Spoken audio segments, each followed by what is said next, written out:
Okay, update sa ating greenhouse. Ayan po. So, ito mga tanim. Then, dito sa kabila. Ayan. Ayan. Ayan. Tapos, yung ini-experiment ko dito na nakatanim sa coco peat. Pero medyo naglalumot. Ayan.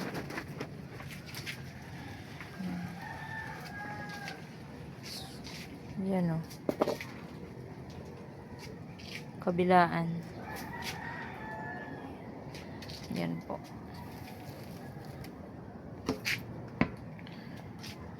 Ito malapit na to for harvest.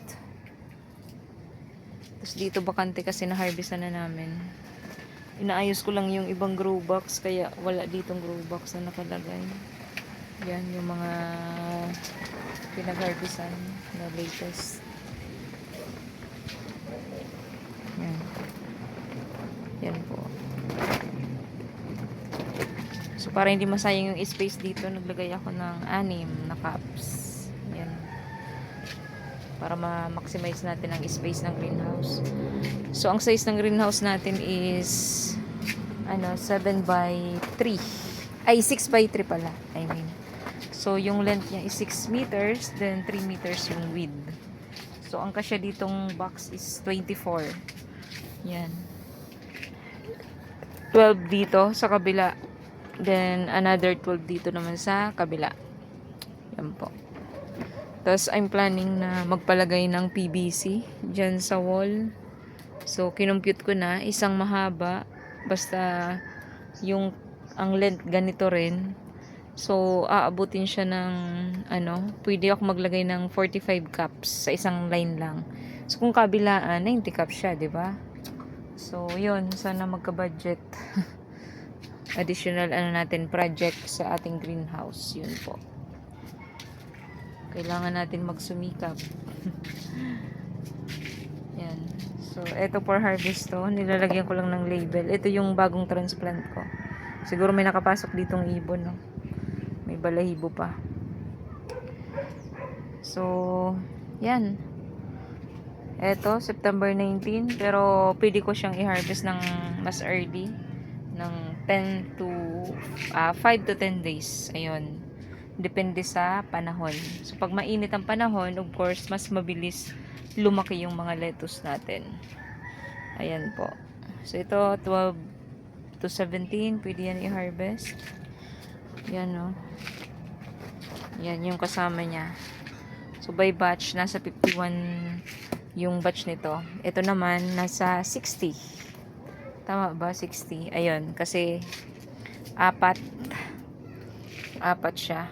Ayan, o. 1, 2, 3, 4. So, 60 cups ang pwede ma-harvest sa batch na to. Kaya lang, sadly, pag nagtanim ako, wala akong buffer. So, minsan, may mga namamatay na seedlings.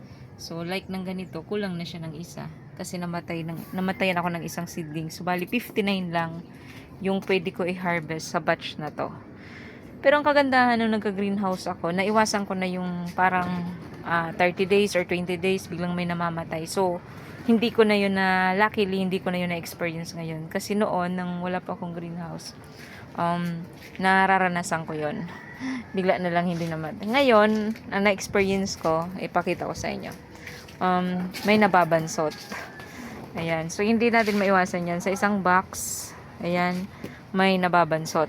So, for harvest to ngayong August 29 to September 3. So, tingnan mo. Ayan, tingnan ninyo. Ito yung kasama niya. Tapos, same batch lang siya, pero may isang ganito. Ibig sabihin, bansot yan. Yan lang naman. So, okay lang yan. Minsan napapakinabangan naman yan. Pang konsumo na lang. Tapos, minsan, kasi sinasama ko sa pa-free. Yan, so, basta ganito yung itsura pag nababansot. So, for harvest natin to. After nito, na batch na to, which is for harvest sa 24, ito na ang isunod natin. 29.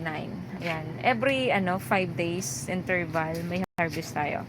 Pero, as I said kanina nga, na hindi pa namamaximize natin yung, yung days na harvest na natin siya ng earlier.